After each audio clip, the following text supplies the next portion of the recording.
রাজনীতি বড় কঠিন জিনিস।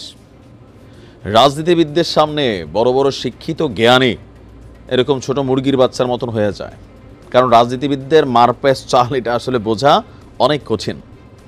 জুলাই আগস্ট পরবর্তী সময়ে এই সরকারে যখন যাত্রাটা হলো, তখন প্রত্যেকটা রাজনৈতিক দল তারা সরকারকে সমর্থন দিয়েছিলেন। আর শেখ হাসিনার পতনের জন্য প্রত্যেকটা রাজনৈতিক দল একত্রিত হয়ে পেছন থেকে কাজ করেছে। এখন ক্ষমতাকে কেন্দ্র করে এক একটা দল এক এক রকম কৌশলে গেছে। জামাত চলে গেছে একদিকে, বিএনপি চলে গেছে আরেক দিকে। আর এর মাঝখানে এসা বিএনপি যখন কোনো সিদ্ধান্তে, আপনার শেখ হাসিনার পতনের পর থেকে তারা যখন সিদ্ধান্তটাকে কি বলা হয় যে ধরেন অ্যাকসেপ্ট করে না, সেই সিদ্ধান্ত কিন্তু সমন্বয়করা আর বাস্তবায়ন করতে পারছে না। এখানে তাদের শক্তিমত্তা বা ধরেন বিএনপিকে কন্ট্রোল করার যেই টেকনিকটা, সেটা কিন্তু ব্যর্থ হচ্ছে। কৌশলের নানান বক্তব্য আসছে বিএনপিকে নিয়ে। এখন সরকার বলছে আমরা তো সংস্কার করতে আসছি, বিএনপি বলছে সংস্কার একটা চলমান প্রক্রিয়া, আপনি 3 বছর 4 বছর লাগে সংস্কার করবেন, এটা তো হইতে পারে না। দেশের পরিস্থিতি খারাপ, আইনশৃঙ্খলার পরিস্থিতি খারাপ, মানুষ নির্বাচন চায়, আপনি ভোটের ব্যবস্থা করেন।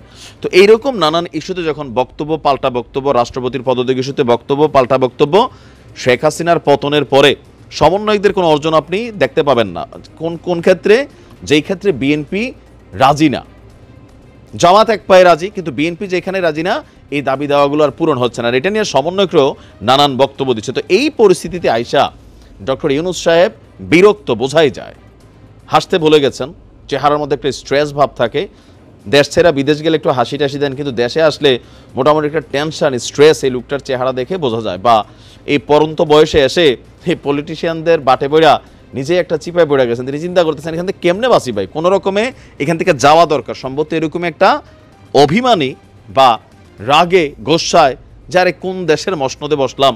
এখন তিনি নিশ্চয় অনেক ক্ষেত্রে বোঝেন যে শেখ হাসিনা কেন ঘাড়তেরামি করতেন, বা আমাদের রাষ্ট্র ক্ষমতায় যখন যে রাজনৈতিক দলগুলো আসে তারা কেন আসলে ঘাড়তেরামি করা লাগে। কারণ এই যে দেখেন সারা বাংলাদেশে যা ঘটছে, পজিটিভও ঘটছে, নেগেটিভও ঘটছে। এখন হঠাৎ করে আজকে তিনি আমাদের অন্তর্বর্তী সরকারের প্রধান উপদেষ্টা, তিনি বলছেন যে রাজনৈতিক দলগুলো যদি সংস্কার না চায় তাহলে এখনই জাতীয় নির্বাচন দিয়ে দেওয়া হবে। তাহলে আপনারা অন্তর্বর্তী সরকারে কেন বসলেন? আপনাদের সরকার কি রাষ্ট্র চালাতে ব্যর্থ হচ্ছে? বিএনপির সাথে কি আপনারা পায়রা উঠতে পারতেছেন না? মানে চাপটা কোথায়? সংস্কারের রূপরেখা যেগুলো সামনে আসছে, উপদেষ্টাদেরও বিভিন্ন ধরনের বিচ্ছিন্ন বক্তব্য, সমন্বয়কদের বক্তব্য, সমন্বয় কিন্তু সরকারদের একটা টিম, জাতীয় নাগরিক কমিটি আবার দিক দিয়ে রাজনৈতিক একটা শক্তি তৈরি হয়েছে। তো সব কিছু নিয়ে বিএনপি একটু টেনশনে আছে, -2, সমন্বয়করা বলছে +2। তো এরকম স্বাভাবিকভাবে এই যে পাল্টা বক্তব্যের ক্ষেত্রে আইসা ডক্টর মোহাম্মদ ইউনূস অনেকটা ধৈর্য হারিয়েছেন। তিনি বলছেন যে সংস্কার এবং নির্বাচনের সময়সীমা নিয়ে, সংস্কার যত দ্রুত হবে নির্বাচনও তত দ্রুত হবে। আর যদি রাজনৈতিক দলগুলো বলে যে তারা সংস্কার চায় না, তাহলে এখনই নির্বাচন দিয়ে দেব। তবে সংস্কার ও নির্বাচন সম্পূর্ণই রাজনৈতিক দলগুলোর মধ্যে ঐক্যমতের বিষয়, কারণ দেশের জনগণের প্রত্যক্ষ মতামত নিতে হলে গণভোটের আয়োজন করতে হবে। এখন রাজনৈতিক দল বলতে কাকে বোঝাচ্ছে? বিএনপিকে। জামাত তো তাদের পক্ষে আছে। জামাত তো আনলিমিটেড টাইম দিয়ে দিচ্ছে, চরমোনায় আনলিমিটেড টাইম দিয়ে দিচ্ছে, হেফাজত আনলিমিটেড টাইম দিয়ে দিচ্ছে। আবার উপদেষ্টা নিয়োগ নিয়ে দেখেন এই ফারুকির পদত্যাগ নিয়ে অনেক কিছু হয়েছে, কিন্তু ডক্টর ইউনূস এটাকে পাত্তা দেয় নাই, বা যারা আছেন তারা পাত্তা দেয় না। ফারুকির জায়গায় বহাল। তো এগুলোতে কিন্তু পলিটিক্যাল দলগুলা তারা নানানভাবে কিন্তু সরকারকে প্রেশার ক্রিয়েট করছে। অন্তর্বর্তী সরকারের বক্তব্য হচ্ছে দ্রুততম সময়ের মধ্যে রাজনৈতিক দলগুলোর সাথে ঐক্যমতের মাধ্যমে নির্বাচনের পথ তৈরি করবে। তিনি বলছেন আমরা কোনো কিছু চাপিয়ে দিচ্ছি না, প্রশাসন কেবল প্রক্রিয়াটিকে সহজ করার জন্য কাজ করছে। আমরা সমান্তরালভাবে দুটি রাস্তায় চলছি, দৃষ্টিভঙ্গি সমান, প্রচেষ্টা সমান, দুটির পেছনেই থাকবে, একটি হলো নির্বাচন, অপরটি সংস্কার। আর যদি দ্রুতই আপনারা নির্বাচন চান তাহলে সংস্কার বন্ধ করে দিতে হবে। এখন আপনি কি ভাবছেন যে সংস্কার বন্ধ করে এই মুহূর্তে নির্বাচন দেওয়া জরুরি, নাকি সংস্কার হওয়া জরুরি? আর যদি সংস্কার হয় তাহলে সেই সংস্কারের মেয়াদকাল কতদিন থাকা জরুরি? সরকার কত বছর যাবত এই সংস্কার করতে চায়? উপদেষ্টারা কেউ কেউ বলছেন 2027-এর আগে নির্বাচন হবে না। তো বিএনপি তো টেনশন পড়তেছে আপনারা 4 বছর ক্ষমতায় থাকবেন, এরকম বক্তব্য কিন্তু আছে না।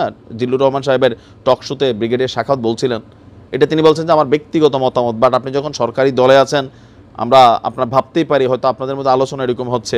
আবার সমন্বয়করাও বলছে আওয়ামী লীগের বিচার না করে দেশের নির্বাচন হবে না। তো বিচার 5 বছরও লাগতে পারে, তাহলে কি নির্বাচন হবে না?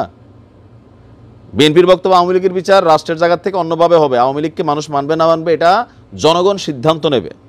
তো সকল কিছু মিলিয়ে ডক্টর ইউনূস সাহেবের এই বক্তব্যটা ক্ষোভে অভিমানে হয়তোবা চলে আসছে আর কি। এখন মাথা গরম করে হঠাৎ করে সিদ্ধান্ত দিয়ে দিলে বিএনপি হয়তো খুশি হবে, কিন্তু বাকি দলগুলোর জন্য এখানে পজিটিভ কোনো কিছু তৈরি হবে না। তো আপনি কি চাচ্ছেন, সংস্কার চলুক নাকি মানে নির্বাচন হয়ে যাক? জানান কমেন্টে। আসসালামু আলাইকুম।